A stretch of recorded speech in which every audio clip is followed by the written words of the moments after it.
Welcome to another installment of Christmas in Quarantine. It's Christmas Past's impromptu miniseries of indeterminate length. Stay subscribed for one new episode every day until things are looking better with the COVID-19 crisis. Now, in addition to washing your hands and practicing social distancing, I hope you're also taking the chance to catch up on some reading during your time at home. If you're like me, you usually have more books on your reading list than you can get to. I'm currently reading A Literary Christmas, a collection of short stories from contemporary authors like Paul Auster and Tobias Wolff. And just recently, I finished reading Marley, the latest novel from Jon Clinch. It's a return to the world of Dickens and A Christmas Carol and the untold story of Ebenezer Scrooge's relationship with his business partner, Jacob Marley. We know little about Marley from Dickens's original, but here he's brought vividly to life, in a cracking tale about double dealings, false identities, debauchery, and perhaps above all else, the making of the Ebenezer Scrooge we meet in A Christmas Carol. I caught up with Jon Clinch recently from his home in Vermont. I hope you enjoy our conversation. I'll come back at the end to wrap up and say goodbye, but for now, here's my recent conversation with author Jon Clinch. Jon Clinch, welcome to Christmas Past. You know, I'd rather be on Christmas Past than Christmas Future. I think you speak for all of us there. That's the scary one, but thank you. Now, listen, I think like most people my age, I'm in my 40s now, one of my first exposures to the world of Marley and Scrooge was in Mickey's Christmas Carol, where Goofy plays the part of Marley. And we meet him very briefly and without a lot of detail. And so it wasn't until I was in my later childhood, maybe 8 or 9, where I saw something that's a little more faithful to the book. It was a stage adaptation where that scene between Marley and Scrooge is a little more fully realized. And you see Marley in all of his anguish and all of the chains and everything, talking about how he's doomed to walk the earth, making up for his sins. And I remember on the ride home from that play asking my mother, gosh, what did that guy do? Oh, you did? And now, all these decades later, I have some of those answers. Could you introduce us a little bit to the Marley that we meet in your novel, Marley? Oh, he's a very bad man, but an interesting one. I guess is the best way I can describe him. There were, as you point out, so many empty spaces around Marley as there are around actually a number of characters in A Christmas Carol. All we know about him is that he was Ebenezer Scrooge's business partner. We don't know what he saw in Ebenezer Scrooge. You know, that's an interesting question right there. What was the nature of their relationship? But we meet a man who is capable of getting the better of Ebenezer Scrooge. We meet a man who actually makes Scrooge into the person that he becomes by the time Dickens begins his story in A Christmas Carol.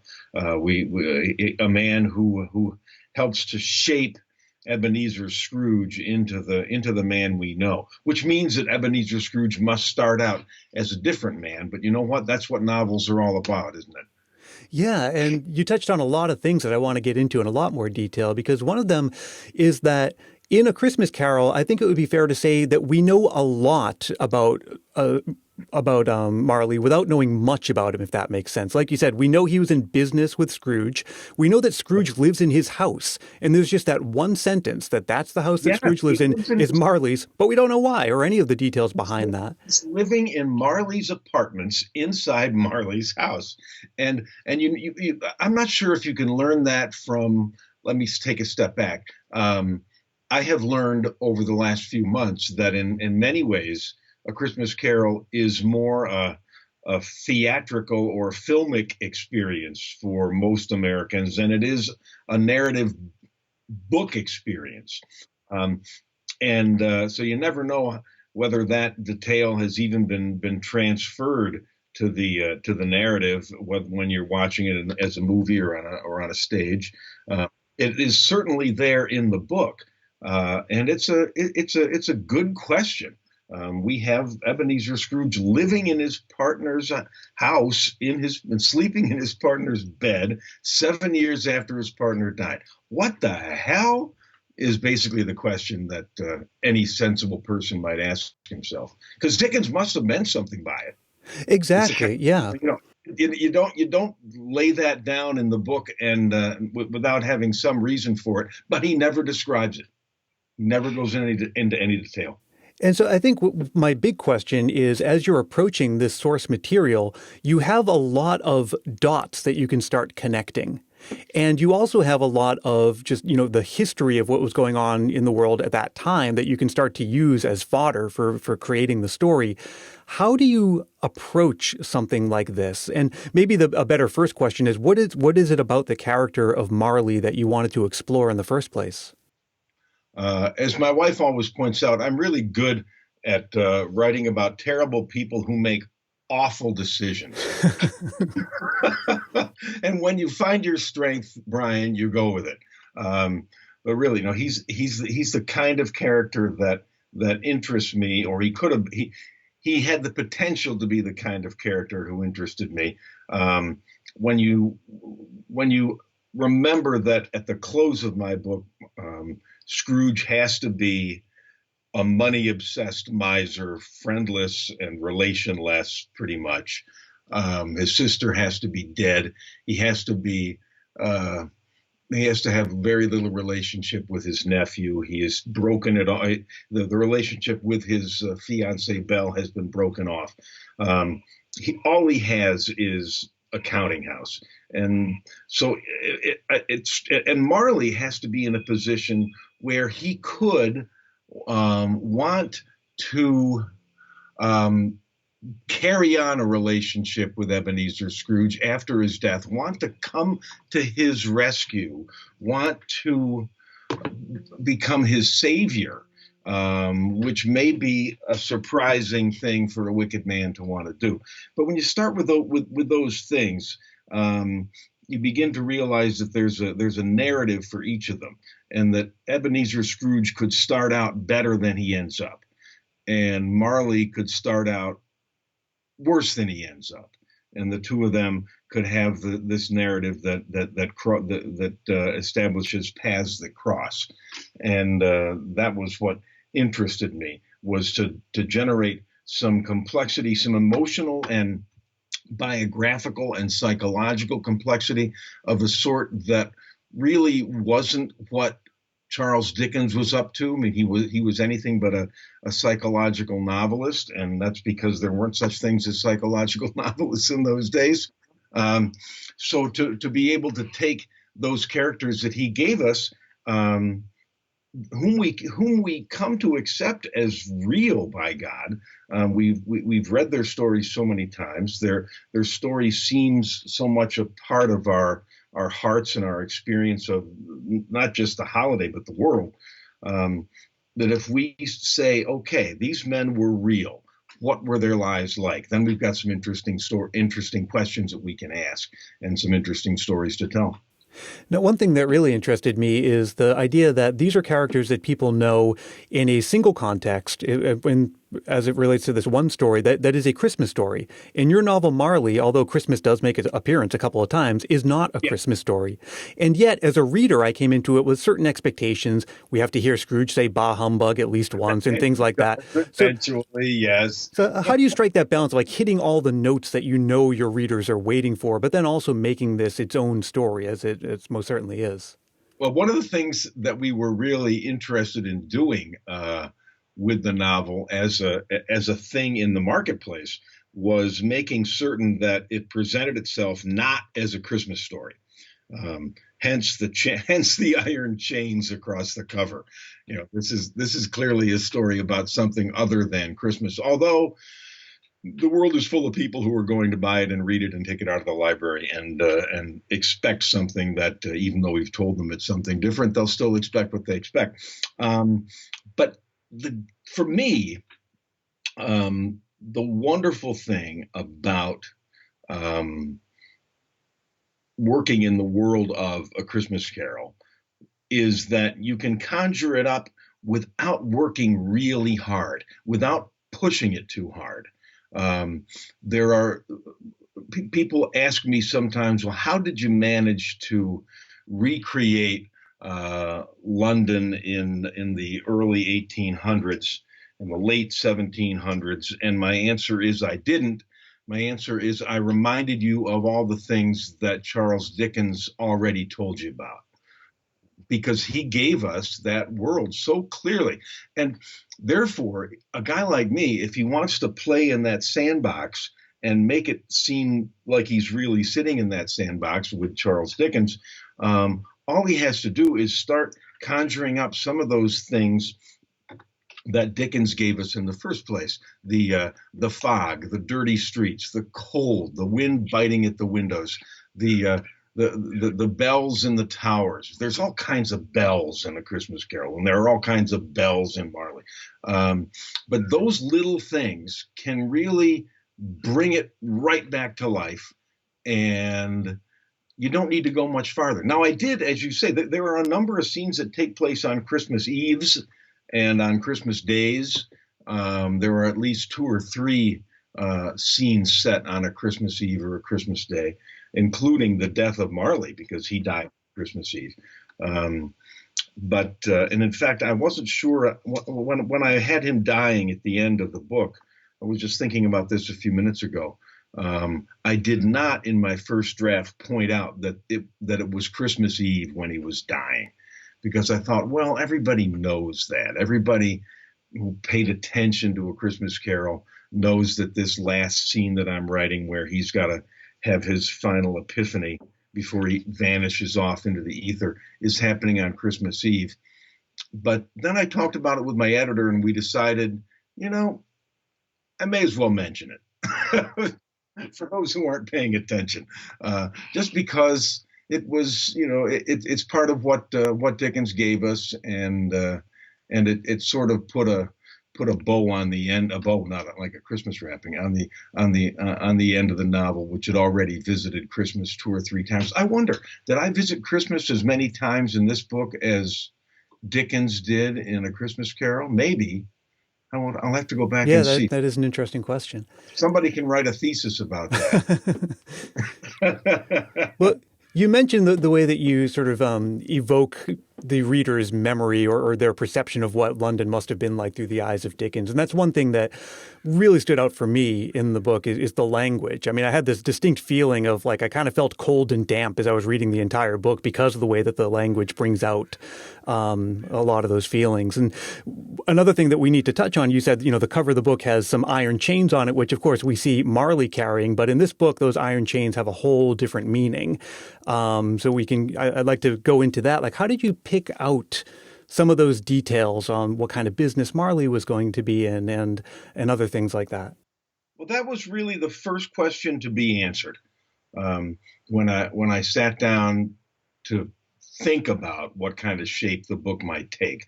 There were a few things that I wanted, that I knew I really wanted to think about and to talk about and to try to bring to life. One of them, and maybe we'll get to this later, I don't want to jump ahead, but one of them was the fact that there were two wonderful women in A Christmas Carol. And those two characters, Belle and Fan, were sort of unused by Dickens. It was really, of course, it was Scrooge's book.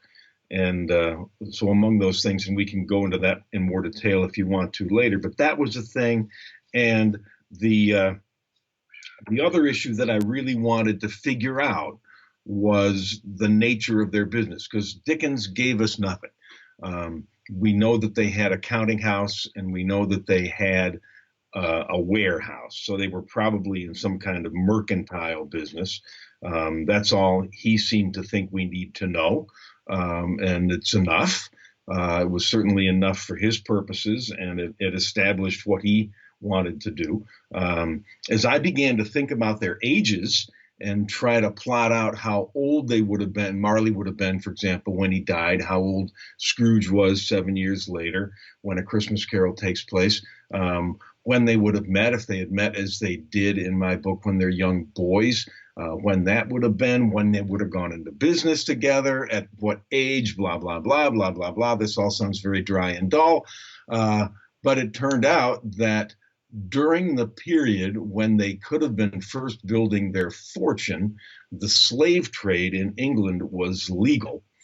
And during the period when their fortune was probably reaching its greatest height, the slave trade became illegal. And I thought, oh my God, if I need wickedness for Marley to get involved in, I need look no further. And sure enough, so by establishing that the business they were in was not just trade, but to some measure the triangular trade, the slave trade and the trade in cotton and molasses and so forth. By establishing that, and by establishing that Marley was going to be a duplicitous individual, all of a sudden I had a legal structure that would cause him to be forced out of this business, and a moral compass or lack thereof on his part that would make him want to stay in. And yeah, I sort of mentioned how, we're talking about the chains, which most people are familiar with in one context, but mean something else in this book. There are other little symbols or images, like how Marley has the bandage over his head, and in A Christmas Carol, and now we understand why through your book. There are all these very carefully curated images that are presented in A Christmas Carol without context, and you provide that context. So did those come to you organically, or did you think like, okay, this is the one that needs the most explanation or has the most potential to flesh out this story? Because, clearly you could have chosen anything or made up other things too. There must have been some details that really stood out to you that just warranted that further explanation. Yeah, as I go back through, if I were to reread A Christmas Carol today, I would probably find other things. For example, the little ghostly bell that rings when the ghosts appear. That would be an interesting thing to have played with, which I ignored altogether. There are the little bells in around Scrooge's apartment. Those things, but yeah. Sometimes you discover that things that you want to do and things that you ought to do really come together. And you mentioned the rag around Marley's head, which is always part of his costume, whether you see him on stage or you see him played by Muppets, or Statler and Waldorf played the Marley brothers, I think, in the Great Muppet version. That's always part of the costume because it was so clearly part of Dickens's description of him. And when people talk about that or think about that, the answer that I've always heard as to why Marley has that bandage around his head has to do with his being a corpse. And we don't want the jaw of the corpse falling open in the coffin or whatever. And it occurred to me, maybe there's another reason. Maybe there's an additional reason for Marley to have dental problems, toothache problems. And when I began to think how Marley could die, and it's probably not too much out of line to say that Marley is involved in a sexually transmitted disease. It became clear that, oh boy, that could be another explanation for his having that bandage around his head. And those things make people, they remind people of where the material came from, and it gives them sort of an inside sense of, oh yeah, there's more here, and that makes it seem more real. And reality is what we're going for. Anything we can do to make these things seem, oh yes, of course, there's a real physical reason for his having that bandage around his jaw. Then that makes it seem more real. That makes Marley seem more real. That makes his woe seem more real. And all of that is to the good if you're a writer. Yeah.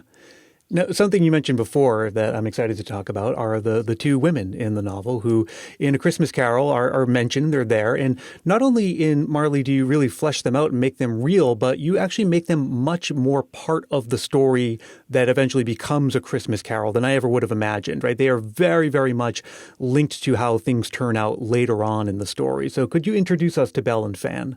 They're every bit as important as Scrooge and Marley, really. They make a foursome. and as I began to think about the book, also, I mean, the the book begins with sort of a flash forward to a moment where Marley is demonstrating his oh, well, many of his worst traits in terms of dishonesty and forgery and so forth. And then we have a brief, some scenes where they're boys together. And then when we finally get to the present moment, we're with the two women, Belle and Fan, um, and with Scrooge and how he's relating to his sister and to her best friend, Belle. It impressed me when I began to think about how to structure the narrative that those two sort of unused or only halfway used characters, um, in their relationship with Scrooge and Marley would really form the basis for a completely unwritten, until I got around to it, Victorian novel, because that's the kind of thing that novels were about in those days, and the idea that a woman was of marriageable age and she would be looking for a spouse, she'd be looking for a spouse with a certain amount of funds to keep her and so forth. Um, all of those very conventional motifs of the Victorian novel, just sprang to life to me with Belle and Fan, and suddenly, if we had Belle's relationship with Scrooge, we might have Fan's relationship. We might have Fan's relationship with Marley, and suddenly it had the real feel of a novel of its time, and that's a thing that you go for as well. And a lot of the action wouldn't have been possible or would have been felt lesser were it not for Belle and Van's parents playing a big role too. Like you mentioned, all the stuff about marriage, we see how Mother Scrooge is really encouraging her to pursue a relationship with Marley, even though she knows it might not be in her best interest. So yeah, it really has a very fully realized feeling. And a lot of Scrooge's actions are really the result of the influence of Belle's father. Oh, and it's only between Belle's father, who doesn't mean any harm, and Marley, who does. Those are the things that destroy his relationship with Belle and that make him into the man he is. Well, that's a really interesting thing. The feeling that I came away with from Marley was just, aside from it being a really well written and enjoyable novel, is that on the one hand, it is the untold story of Marley, but on the other hand, it's Scrooge's origin story. Like Yeah, through Marley, we learn everything we know about Scrooge. yeah. This is like making a movie where we meet Captain America, but calling it the Red Skull. No, and it's very true. I mean, it's Marley's book in many ways, but it's also Scrooge's book, and it probably would have been silly to call it Scrooge because, in fact, many things have been called Scrooge, um, including Scrooged for the great Bill Murray movie. Great, I don't know, but the Bill Murray movie. The Bill Murray and David Johansen movie. Now that I think about Oh, it, yeah. So, yeah, so the Scrooge we meet as a young man is, I think, what today we might ascribe as someone who's, maybe like a type A, a little bit, I don't know, depending on the way that the read or what the reader takes into it. He could be someone like almost borderline Asperger's-y, but, just very much like I care about columns and rows and numbers and facts, and people are just sort of a necessary evil that you have to contend with to get through life. Brian, you are absolutely correct about that. In fact, it's a thing that comes up from time to time when people read Marley carefully that Scrooge was indeed, and I meant for him to be, somewhere on the autism spectrum, um, and that caused him to be good at certain things and less good at certain other things. I mean, there are moments when he very clearly exhibits really characteristic kinds of behavior. He has difficulty looking people squarely in the eye. He sometimes he'll look at Belle or he'll look at Harry Balfour, and his gaze will drift over to the window. He'll look out the window instead. He has trouble with those things. So yeah, I really meant him to be that way, and it set him up to have a difficult time with certain aspects of his life, unfortunately. And yet, I don't know if it's too pat to describe it this way. The reason that he becomes what he does is because he does it all for love, right? Yes, he does. Trying to get his house in order for Belle is ultimately the first domino to fall in his tragic story. Yes, if only he can get rid of the slave trade, if only he can do the Christian thing. And he wants to, he wants to for Belle, and he wants to for himself, and he wants to for her father, and he wants to because it's the right thing to do. He's discovered that. But doing that becomes impossible, and it destroys him. Now, one thing in the novel Christmas Carol, or novella, I suppose, is that there's that one line where Marley is saying, look, I arranged all of this for you because I'm trying to save you. And Scrooge says, you've always been a good friend to me, Jacob, which Yes. By the end of Marley, we get the sense maybe that isn't what Scrooge thought of Jacob once he learns the truth of how Jacob had treated him throughout his life. And so there is that moment toward the end of Marley's life where, as far as we know, he doesn't share this with anybody. He has this moment of redemption where he's done all kinds of horrible things, but he's sort of turning the tide. He understands that he's lived a life of just terrible deeds and that he kind of wants to turn things around. We start to see it where he's focusing more on creating art for its own sake, and he makes a gift to family. He's starting to turn the corner. Yes. And so... Yeah. But at the same time, like it all ends, that last scene between Scrooge and Marley isn't a friendly one. It's very much a business transaction. Anything but. You know what? My reading, this will probably surprise you, but my reading of that line, you were always a friend to me, a good friend to me, I think it was. I mean, you probably had it right. My reading of that line is that Ebenezer Scrooge is saying it as you would say it to any other monster who has entered your house. You have always been a good friend to me, not meaning it, but so as to mollify him, which would be a possible reading. So for him to say, "Oh, Marley, you've always been good to me."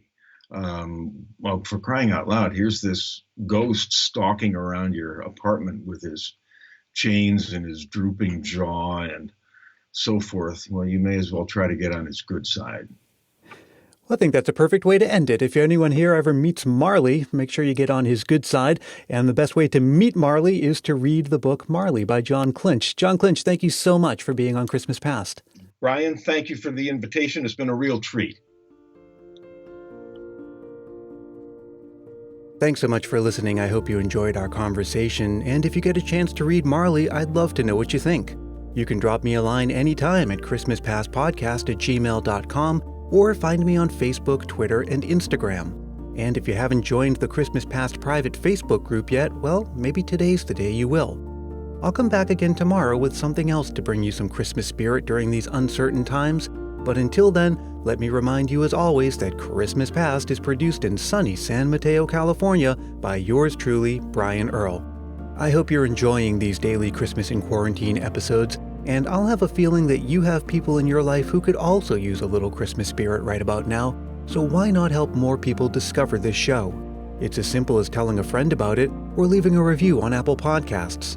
These are both quick and painless ways to show your support, and they really do make a big difference. And if you do leave a review on Apple Podcasts, I'll even send you a Christmas Past sticker, and a handwritten Christmas card is my way of saying thanks. Reach out to me for details. Until tomorrow, stay safe and healthy, look out for one another, and may your days be merry and bright.